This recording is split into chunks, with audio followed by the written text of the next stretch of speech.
Today's Focus Report takes us to Iraq, a country gearing up to hold federal elections this Saturday. 7,000 people are standing for one of the 329 seats in parliament.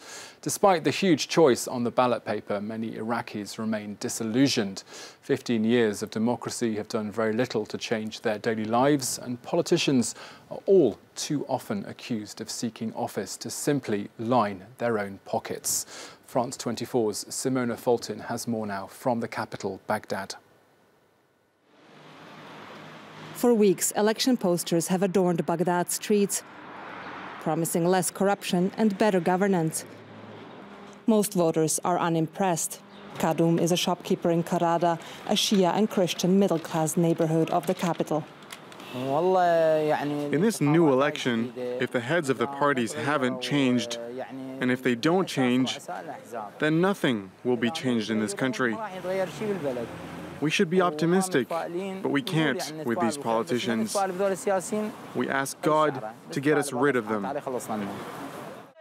Corruption has been top of the electoral agenda.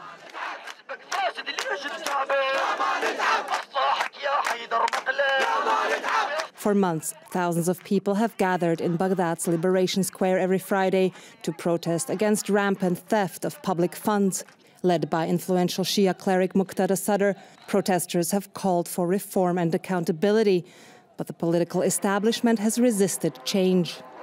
The only reason why the parliament couldn't practice its role, which is monitoring or interrogating those who are accused of corruption, was that most of the ministers were elected by or were nominated by their parties because they were leaders in these parties, because their parties would defend them, protect them. Muqtada Sadr has called on current members of parliament to make room for new faces. Al-Abadi, the head of the Sadrist bloc, was quick to comply. I mean, those who you have elected and shouldn't be re-elected, especially those who proved that they are or they were a failure, they didn't do anything for Iraq.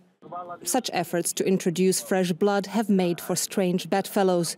Bushra is a member of the Communist Party and one of the candidates running under Sadr's new alliance, Sairun. Sadr's bond with the secular Communist Party is a bid to rebrand his Shia movement as cross-sectarian. The alliance means good publicity for the Communists, a fringe party that holds just one seat in parliament. The Communist Party is a class party. It's a workers' and farmers' party.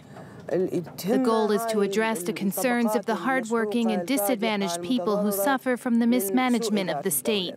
That's why this rapprochement with the Sadrist is useful to see how we can work together.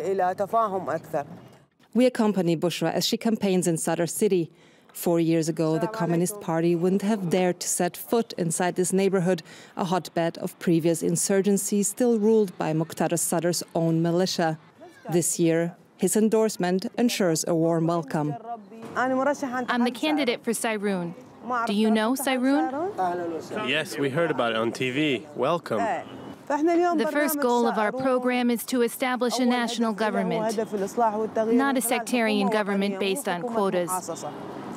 We are reaching the people to understand what their needs are, especially in terms of services and utilities.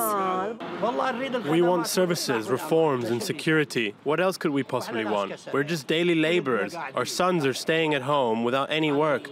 Look, these are my sons just sitting there. The state doesn't support us with anything. They don't know us.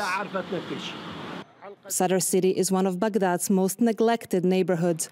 Trash litters the streets, and there's no proper drainage or sewage system. Making ends meet is a daily struggle for Salim and his bakery. Like most Iraqis, he blames his troubles on corruption. The bakeries are supposed to get 2,000 litres of subsidized fuel. The company that distributes the fuel takes 10 litres for every 1,000 litres. When we ask them why, they say it's from a policeman who secures the gate. Despite widespread loyalty to Sadr and his political allies, voter apathy runs deep here. Sadr's Ahrar party won 34 seats in the last elections, but not much has come of it, says this woman. I never benefited from Muqtada Sadr. Why should I be afraid to say that?